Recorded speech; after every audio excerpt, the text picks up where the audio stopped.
انہیں جب فوجی مشیروں نے کہا کہ سوڈان پر حملے کا فیصلہ دانشمندانہ ہے لیکن محترم ایوبی سے مشورہ لے لینا ضروری ہے، تو تقی الدین نے اپنے مشیروں کے اس مشورے کو مسترد کرتے ہوئے کہا، کیا آپ لوگ امیر محترم کو یہ تاثر دینا چاہتے ہیں کہ آپ ان کے بغیر کچھ سوچ نہیں سکتے اور کچھ کر نہیں سکتے؟ کیا آپ بھول گئے ہیں کہ مصر سے اتنی دور محترم ایوبی کس طوفان میں گھرے ہوئے ہیں؟ اگر ہم نے ان کے مشورے اور فیصلے کا انتظار کیا تو اس کا نتیجہ یہ ہوگا کہ سوڈانی حملے میں پہل کر کے ہم پہ سوار ہو جائیں گے۔ آپ ابھی حملے کا حکم دیں، ایک نائب سالار نے کہا۔ فوج اسی حالت میں رسد کے بغیر کوچ کر جائے گی، لیکن اتنی بڑی اور اتنی اہم مہم کے لیے گہری سوچ بچار کی ضرورت ہے۔ ہم کوچ کی تیاری کر کے تمام تر انتظامات بہت تھوڑے وقت میں کر لیں گے۔ آپ محترم ایوبی کو اطلاع ضرور دے دیں تاکہ وہ اور محترم نور الدین زنگی ادھر بھی دھیان رکھیں۔ تقی الدین نہ مانا۔ اس نے کہا، آپ مصر میں ایک ایک غدار اور ایک ایک تخریب کار کو پکڑتے اور اسے ختم کرتے ہیں۔ میں اس منبع کو بند کرنا چاہتا ہوں جہاں سے تخریب کاری اور غداری پیدا ہو رہی ہے۔ اس کام کے لیے مجھے کسی کے حکم اور کسی کے مشورے کی ضرورت نہیں۔ تقی الدین چند ایسے عناصر اور کوائف کو نظر انداز کر رہا تھا جو اس کے حملے کو ناکام کر سکتے تھے۔ ایک یہ کہ صلیبیوں اور سوڈانیوں کے جاسوس مصر میں موجود تھے جو یہاں کی فوجوں کی نقل و حرکت دیکھ رہے تھے۔ تقی الدین کی کمزوری یہ بھی تھی کہ اس کے دشمن کے جاسوس مسلمان بھی تھے جو انتظامیہ اور فوج میں اونچے عہدوں پر فائز تھے۔ اس کے مقابلے میں تقی الدین کے جاسوس سوڈانیوں کے پالیسی سازوں اور حکام تک نہیں پہنچ سکتے تھے۔ دوسرے یہ کہ سلطان ایوبی نے 1169 عیسوی میں مصر کی جس سوڈانی فوج کو بغاوت کے جرم میں توڑ دیا تھا، اس کے کئی ایک کماندار اور عہدیدار سوڈان میں تھے۔ وہ سلطان ایوبی کی جنگی چالوں سے واقف تھے۔ انہوں نے انہی چالوں کے مطابق اپنی فوج کی ترتیب کی تھی۔ صلیبیوں نے انہیں نہایت اچھا اسلحہ اور ضرورت سے زیادہ جنگی سامان دے رکھا تھا۔ یہ گھر کے بیدی تھے۔ تقی الدین نے یہ بھی نہ سوچا کہ وہ سوڈان کے جس علاقے میں پیش قدمی کرنے جا رہا ہے وہ ایک وسیع صحرا ہے جہاں پانی خطرناک حد تک کم ہے، اور وہ مقام جہاں حملہ کرنا ہے اتنا دور ہے جہاں تک رسد کو خطرے میں ڈالے بغیر رواں رکھنا ممکن نہیں ہوگا۔ مصر کے اندرونی حالات کو قابو میں رکھنے اور تخریب کاری کے انسداد کے لیے بھی فوج درکار تھی، مگر تقی الدین اس قدر بھڑکا ہوا تھا کہ اس نے مکمل طور پر نیک نیتی اور اسلامی جذبے کی شدت کے زیر اثر حملے کی تیاریاں شروع کر دیں اور سلطان ایوبی کو اطلاع نہ دینے کا فیصلہ کیا۔ اس کی اس خود مختاری میں وہی جذبہ تھا جو سلطان ایوبی میں تھا۔ اسے احساس تھا کہ سلطان ایوبی کا مقابلہ تند اور تیز طوفان سے ہے اور صلیبی فیصلہ کن جنگ لڑنے کا اہتمام کیے ہوئے ہیں۔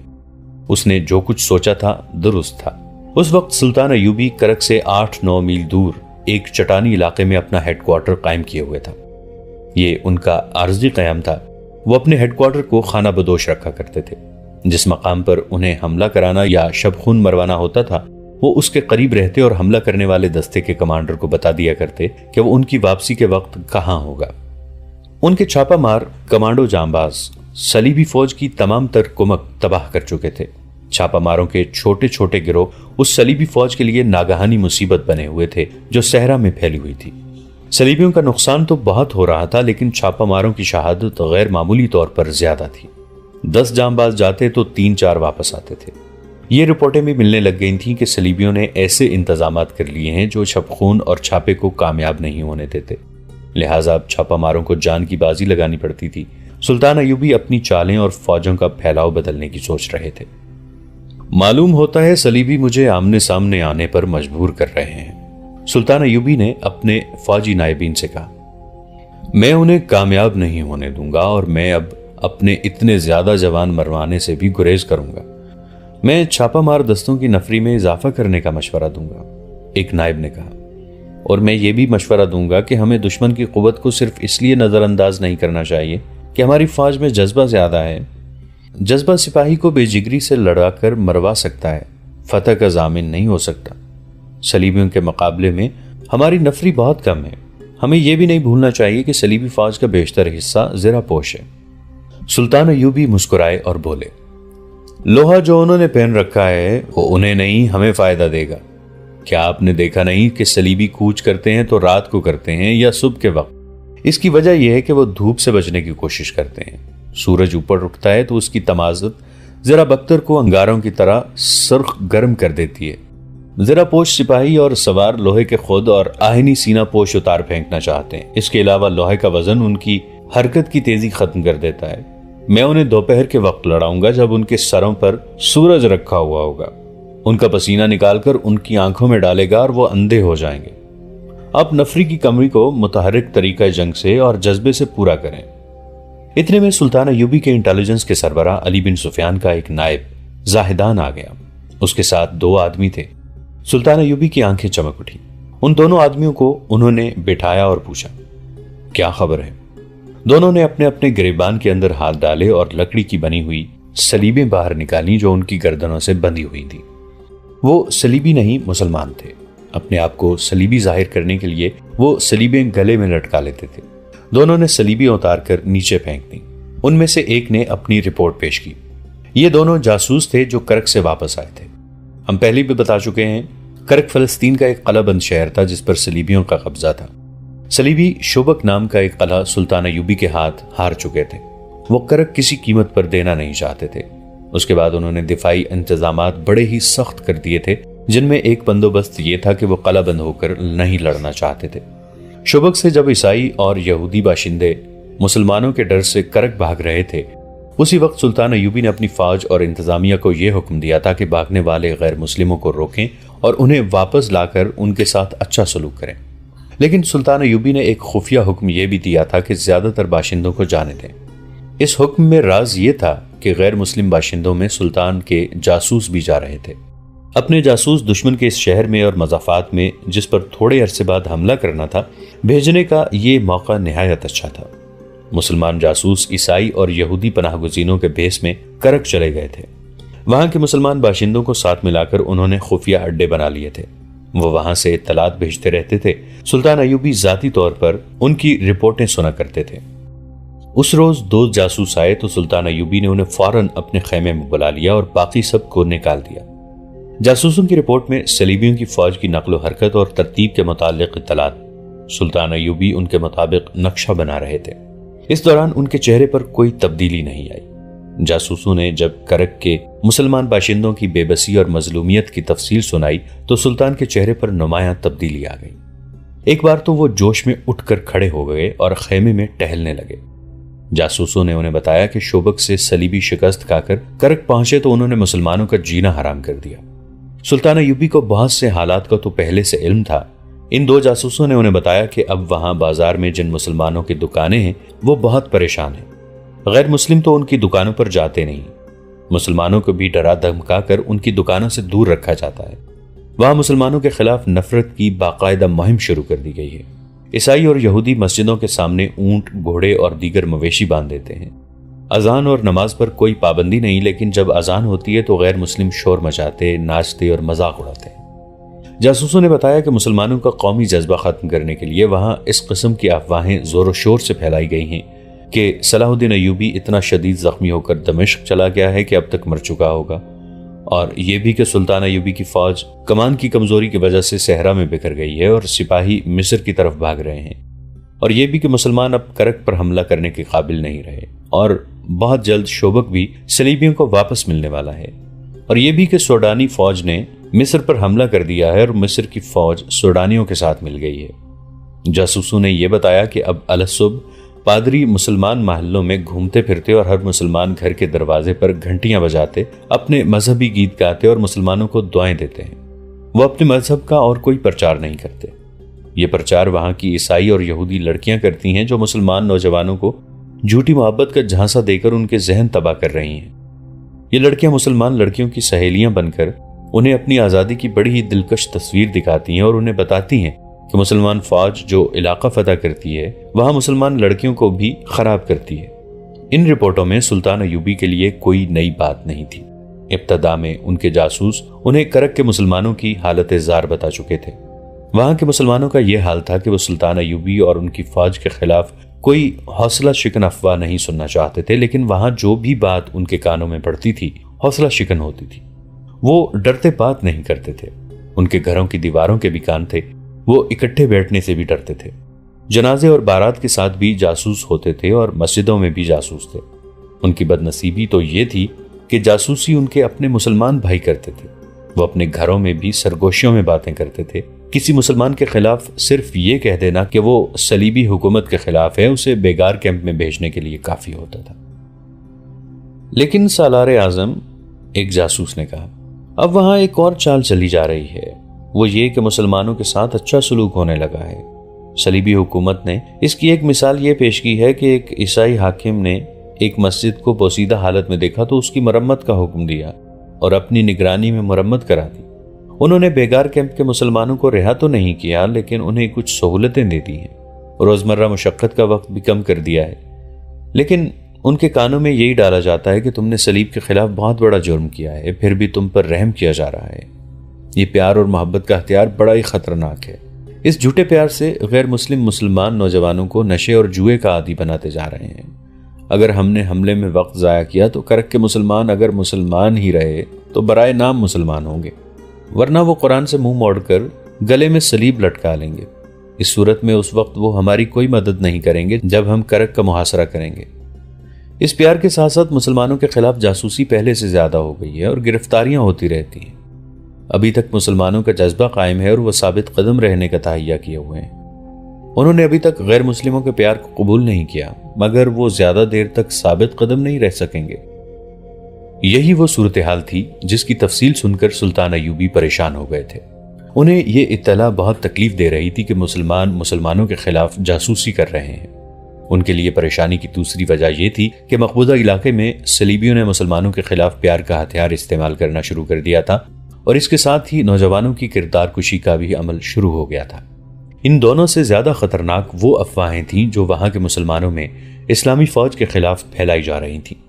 انہوں نے اپنے نظام جاسوسی کے نائب زاہدان کو بلایا اور پوچھا، کیا تم نے ان کی باتیں سن لی ہیں؟ ایک ایک لفظ سنا اور انہیں آپ کے پاس لایا ہوں، زاہدان نے جواب دیا۔ علی بن سفیان کو قاہرہ سے بلا لوں؟ سلطان ایوبی نے پوچھا۔ یا تم اس کی جگہ پر کر سکو گے؟ یہ معاملہ نازک ہے۔ دشمن کے شہر میں مسلمانوں کو افواہوں اور دشمن کے زہریلے پیار سے بچانا ہے۔ علی بن سفیان کو قاہرہ سے بلانے کی ضرورت نہیں، زاہدان نے جواب دیا۔ حسن بن عبداللہ کو بھی ان کے ساتھ رہنے دیں، مصر کے حالات اچھے نہیں، ملک تخریب کاروں اور غداروں سے بھرا پڑا ہے، کرک کے مسئلے کو میں سنبھال لوں گا۔ تم نے کیا سوچا ہے؟ سلطان ایوبی نے اس سے پوچھا۔ وہ دراصل زاہدان کا امتحان لے رہے تھے۔ وہ جانتے تھے کہ زاہدان مخلص اور محنتی سراغ رساں ہے اور اپنے شعبے کے سربراہ علی بن سفیان کا شاگرد ہے۔ اس پر سلطان کو پورا اعتماد تھا، پھر بھی وہ یقین کرنا ضروری سمجھتے تھے کہ یہ شاگرد اپنے استاد کی کمی پوری کر لے گا۔ انہوں نے زاہدان کا جواب سنے بغیر کہا، زاہدان، میں نے میدان جنگ میں شکست نہیں کھائی، یہ خیال رکھنا کہ میں اس محاذ پر بھی شکست نہیں کھانا چاہتا جس پر صلیبیوں نے حملہ کیا ہے۔ میں کرک کے مسلمانوں کو اخلاقی اور نظریاتی تباہی سے بچانا چاہتا ہوں۔ آپ جانتے ہیں کہ کرک میں ہمارے جاسوس موجود ہیں، زاہدان نے کہا۔ میں انہیں اس مقصد کے لیے استعمال کروں گا۔ وہ وہاں کے مسلمانوں کو آپ کے متعلق اور ہماری فوج اور مصر کے متعلق صحیح خبریں سناتے رہیں گے اور انہیں آپ کا پیغام دیں گے۔ وہاں کی مسلمان عورتوں میں قومی جذبے کی کمی نہیں۔ ایک جاسوس بول پڑا، اس نے کہا، ہم جوان لڑکیوں سے کہیں گے کہ وہ گھر گھر جا کر عورتوں کے ذہن صاف کرتی رہیں۔ ہمارا مشاہدہ یہ ہے کہ وہاں کی لڑکیاں لڑنے کے لیے بھی تیار ہیں۔ عورتیں اگر گھر اور بچوں کی تربیت کا محاذ سنبھالے رکھیں تو اسی سے اسلام کے فروغ اور سلطنت اسلامیہ کی توسیع میں بہت مدد ملے گی۔ سلطان ایوبی نے کہا، انہیں اس مقصد کے لیے استعمال کرو کہ مسلمان گھرانوں میں اور بچوں میں غیر اسلامی اثرات داخل نہ ہونے دیں۔ میں اس کوشش میں مصروف ہوں کہ کرک پر جلدی حملہ کر دوں اور شوبک کی طرح وہاں کے بھی مسلمانوں کو آزاد کراؤں۔ انہوں نے زاہدان سے پوچھا، اس مقصد کے لیے کسے کرک بھیجو گے؟ انہی دونوں کو، زاہدان نے جواب دیا۔ یہ آنے جانے کے راستوں اور طریقوں سے واقف ہو چکے ہیں اور وہاں کے حالات اور ماحول سے مانوس ہیں۔ یہ دونوں آدمی غیر معمولی طور پر ذہین جاسوس تھے۔ سلطان ایوبی نے انہیں ہدایات دینی شروع کر دی۔ کرک میں مسلمان باشندوں پر پیار کا جو ہتھیار چلایا جا رہا تھا وہ صلیبیوں کی انٹیلیجنس کے ڈائریکٹر جرمن نیاد ہرسن کی اختراع تھی۔ وہ شوبک کی شکست کے بعد صلیبی حکمرانوں پر زور دے رہا تھا کہ کرک کے مسلمانوں کو پیار کا دھوکہ دے کر صلیب کا وفادار بنایا جائے یا کم از کم صلاح الدین ایوبی کے خلاف کر دیا جائے۔ صلیبی حکمران مسلمانوں سے اتنی زیادہ نفرت کرتے تھے کہ ان کے ساتھ جھوٹا پیار بھی نہیں کرنا چاہتے تھے۔ وہ تشدد اور درندگی سے مسلمانوں کا قومی جذبہ اور وقار ختم کرنے کے قائل تھے۔ ہرسن اپنے فن کا ماہر تھا، انسانوں کی نفسیات سمجھتا تھا۔ اس نے صلیبی حکمرانوں کو بڑی مشکل سے اپنا ہم خیال بنایا اور یہ پالیسی مرتب کرا لی کہ شہر اور مضافات کے اس علاقے کے مسلمانوں کو جو صلیبی استبداد میں ہے مشتبہ اور جاسوس سمجھا جائے۔ جس مسلمان کے خلاف ذرا سی بھی شہادت ملے اسے گرفتار کر کے غائب کر دیا جائے، لیکن ہر مسلمان شہری کو دہشت زدہ نہ کیا جائے۔ اس پالیسی کی بنیادی شق یہ تھی کہ لڑکیوں کے ذریعے مسلمان لڑکیوں کو بے پردہ کیا جائے اور مسلمان لڑکوں کو ذہنی عیاشی اور نشے کا عادی بنا دیا جائے۔ مختصر یہ ہے کہ ان کی کردار کشی کا انتظام کیا جائے۔ لہٰذا اس پالیسی پر عمل شروع ہو گیا تھا۔ ابتدا افواہوں سے کی گئی تھی۔ ہرسن نے یہ منظوری بھی لے لی تھی کہ مسلمانوں میں غداری کے جراثیم پیدا کرنے کے لیے خاصی رقم خرچ کی جائے۔ چند ایک مسلمانوں کو خوبصورت اور تندرست گھوڑوں کی بگیاں دے کر انہیں شہزادہ بنا دیا جائے اور انہیں مسلمانوں کے خلاف مخبری اور ان میں افواہیں پھیلانے کے لیے استعمال کیا جائے۔ انہیں شاہی دربار میں وقتاً فوقتاً مدعو کر کے ان کے ساتھ شاہانہ سلوک کیا جائے۔ ان کی مستورات کو بھی مدعو کر کے ان کی عزت کی جائے کہ وہ اپنی اصلیت اور اپنا مذہب ذہن سے اتار دیں۔ ہرسن نے کہا تھا، اگر آپ مسلمانوں کو اپنا غلام بنانا چاہتے ہیں تو اس کے دماغ میں بادشاہی کا کیڑا ڈال دیں، اسے گھوڑے اور بگیاں دے کر اس کے دامن میں چند ایک اشرفیاں ڈال دیں، پھر وہ بادشاہی کے نشے میں آپ کے اشاروں پر ناچے گا، شراب بھی پیے گا اور اپنی بیٹیوں کو اپنے ہاتھوں ننگا کر کے آپ کے حوالے کر دے گا۔ اگر آپ مسلمانوں کا مستقبل تاریک کرنا چاہتے ہیں تو یہ نسخہ آزما لیں۔ میں آپ کو پہلے بھی بتا چکا ہوں اور اب بھی بتاتا ہوں کہ یہودیوں نے مسلمانوں کی اخلاقی تباہی کے لیے اپنی لڑکیاں پیش کی ہیں۔ آپ جانتے ہیں کہ مسلمانوں کا سب سے پرانا اور سب سے بڑا دشمن یہودی ہے۔ اسلام کی جڑیں تباہ کرنے کے لیے یہودی اپنی بیٹیوں کی عزت اور اپنی پونجی کا آخری سکہ بھی قربان کرنے کو تیار رہتے ہیں۔ یہودیوں میں خطرہ یہ تھا کہ وہ اسی خطے کے رہنے والے تھے، اس لیے مسلمانوں کی زبان بولتے تھے اور ان کے رسم و رواج اور گھریلو طرز زندگی سے بھی واقف تھے۔ ان کی شکلیں اور کئی دیگر قوائف ملتے جلتے تھے۔ کوئی یہودی لڑکی مسلمان کا لباس پہن کر کسی مسلمان گھر میں جا بیٹھے تو اسے بلا شک و شبہ مسلمان سمجھ لیا جاتا تھا۔ اس مشابہت سے یہودی پورا فائدہ اٹھا رہے تھے اور اسلامی معاشرت میں غیر اسلامی زہر داخل ہونا شروع ہو گیا تھا۔ جس روز سلطان ایوبی نے 2 جاسوسوں کو ہدایات دیں اور زاہدان سے کہا تھا کہ وہ کرک میں جا کر جاسوسوں کے ذریعے مسلمانوں کو صحیح خبریں پہنچائے، اس سے 20 روز بعد کرک میں ایک پاگل اور مجذوب اچانک کہیں سے نمودار ہوا۔ اس نے ہاتھ میں لکڑی کی بنی ہوئی گز بھر لمبی سلیب اٹھا رکھی تھی، جسے وہ اوپر کر کے چلاتا تھا، مسلمانوں کی تباہی کا وقت قریب آ گیا ہے۔ شبک میں مسلمان اپنی بیٹیوں کی عصمت دری کر رہے ہیں۔ مصر میں مسلمانوں نے شراب پینا شروع کر دی ہے۔ خدا یسوع مسیح نے کہا ہے کہ اب یہ قوم روئے زمین پر زندہ نہیں رہ سکتی۔ مسلمانوں، نوح کے دوسرے طوفان سے بچنا چاہتے ہو تو صلیب کے سائے میں آ جاؤ۔ اگر صلیب پسند نہیں تو خدا یہودا کے آگے سجدہ کرو۔ مسجدوں میں تمہارے سجدے بیکار ہیں۔ لباس اور شکل و صورت سے وہ اچھا بھلا لگتا تھا، لیکن باتوں اور انداز سے پگلا معلوم ہوتا تھا۔ اس کی داڑھی بھی تھی، لمبا چوغا پہن رکھا تھا، سر پر پگڑی اور اس پر رومال ڈالا ہوا تھا جو کندھوں پر بھی پھیلا ہوا تھا۔ اس کے چہروں اور کپڑوں پر گرد تھی جس سے پتہ چلتا تھا کہ وہ سفر سے آیا ہے۔ اس کے پاؤں گرد آلود تھے۔ اسے کوئی روکتا اور بات کرتا تھا تو وہ رک تو جاتا تھا لیکن کوئی جواب نہیں دیتا تھا۔ کوئی بات جیسے سنتا سمجھتا ہی نہ تھا۔ سوال کوئی بھی پوچھو وہ اپنا اعلان دہرانے لگتا، مسلمانوں کی تباہی کا وقت قریب آ گیا ہے، وغیرہ وغیرہ۔ کسی نے بھی یہ معلوم کرنے کی کوشش نہ کی کہ وہ کون ہے اور کہاں سے آیا ہے۔ عیسائی اس لیے خوش تھے کہ اس نے ہاتھ میں صلیب اٹھا رکھی تھی اور خدا یسوع مسیح کا نام لیتا تھا۔ یہودی اس لیے خوش تھے کہ وہ خدا یہودا کا نام لیتا تھا، اور دونوں کی یہ خوشی مشترک تھی کہ وہ مسلمانوں کی تباہی کی خوشخبری سنا رہا تھا۔ صلیبی فوج کے چند ایک سپاہیوں نے اس کی للکار سنی تو انہوں نے قہقہ لگایا۔ شہری انتظامیہ کی فوج، جو بعد میں پولیس کہلائی، نے جب اسے دیکھا تو پاگل کہہ کر نظر انداز کر دیا۔ دوستو، آج کے لیے اتنا ہی۔ اسی کہانی کی اگلی قسط کے ساتھ بہت جلد حاضر ہوں گے۔ نیچے کامنٹ سیکشن میں اپنی رائے کا اظہار ضرور کیجیے گا۔ ہمارے اس چینل کو سبسکرائب کر کے نیچے موجود بیل آئیکن کو بھی ضرور کلک کیجیے گا۔ اگلی ملاقات تک کے لیے ہمارا اور آپ کا اللہ نگہبان۔